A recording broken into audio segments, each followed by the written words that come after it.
So, is Islam inherently violent? Or is it nonviolent? It's a question that, sparks some really intense debate.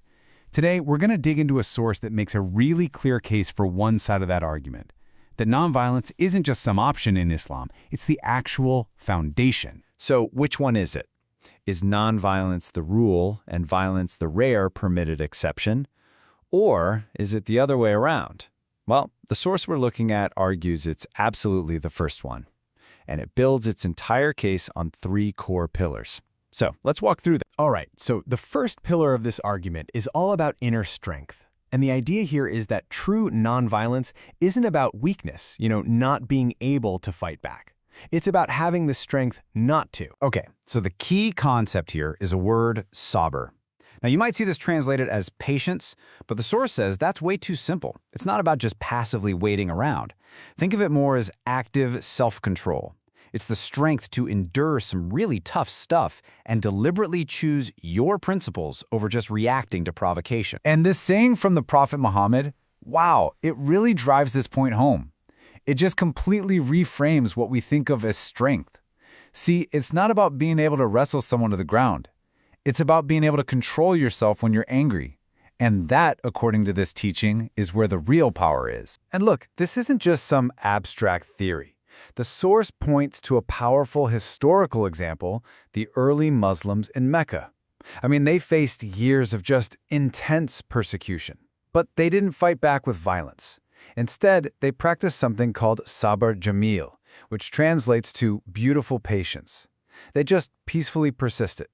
And the argument from our source is that this nonviolent resilience, it was so powerful that it ended up winning over many of the very people who were opposing them. Okay, so if that first pillar was about individual strength, this second one kind of zooms out. It's all about the collective good. The whole argument here is that nonviolence isn't just something you do on your own, it's a commitment at the community level too. And this verse from the Quran, it really lays out a clear moral compass for how a community is supposed to act. It's pretty straightforward. Cooperate on everything that's good and righteous, but do not cooperate when it comes to sin and aggression. The focus is totally on working together to build things up, not to tear them down. And this is where the source makes a really interesting connection to more modern thinking. It points to this argument that we should expand the very idea of the ummah, the community, to go beyond just Muslims and actually include all of humanity. And the logic, it's simple but really powerful, right? It's a whole lot harder to justify violence against someone when you see them as part of your own big, global community. So pillar 1 was inner strength. Pillar 2, community good. This brings us to pillar 3, radical empathy. And this one is all about how you treat other people, especially your opponents. The source presents mercy and forgiveness not as signs of weakness, but as actual, active strategies for breaking those destructive cycles of violence. Right at the heart of this pillar is the concept of rahmah, or mercy. Now, this is described as a core attribute of God himself, which means it's a quality that the believers are supposed to strive for in their own lives. In fact, the source frames rahmah as the very foundation for all relationships. And that's why the prophet is described in the Quran not just as a mercy to his own people, but as a mercy to the worlds.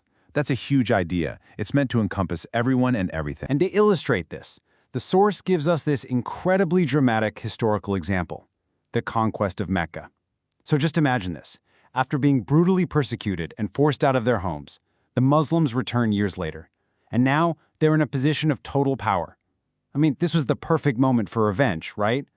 But instead, the prophet looks at the very people who tormented him and declares a general amnesty. He just says, "Go, for you are free."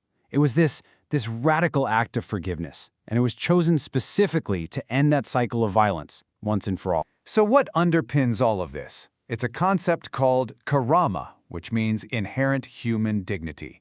And the source really stresses this point. This isn't just a dignity for Muslims. It's seen as a universal gift from God to all people, whatever their faith is. And think about the implication there. It's pretty profound. If you truly believe every single person has this divinely given worth, well, how can you possibly justify aggression against them? Okay, so we've got our three pillars: inner strength, collective good, and radical empathy. So how does the source put all this together to finally answer our big question? Between peace and violence, which one is the rule and which is the exception? All right, this chart really brings the whole argument into focus. Just look at the left side. Peace. The source is arguing this is the default state, it's the proactive goal, and it's based on verses that literally tell believers, if the other side wants peace, you want peace too. Now look over on the right. Violence. This is framed as the complete opposite. It's the absolute exception. It's a last resort, something that's only permitted in cases of self-defense, and even then, it's governed by incredibly strict rules of engagement to minimize harm. And so, this all leads to the source's final, crucial conclusion. Based on all this evidence, the argument is that nonviolence is the fixed, foundational principle of the faith. Violence isn't the core. It's the highly conditioned, very strictly regulated exception to that fundamental rule of peace. And so, our source leaves us with a final, really important question to think about. If we start to view Islam through this framework, where peace is the absolute rule and violence is the rare, controlled exception, how could that reshape our modern conversations about faith and conflict and extremism?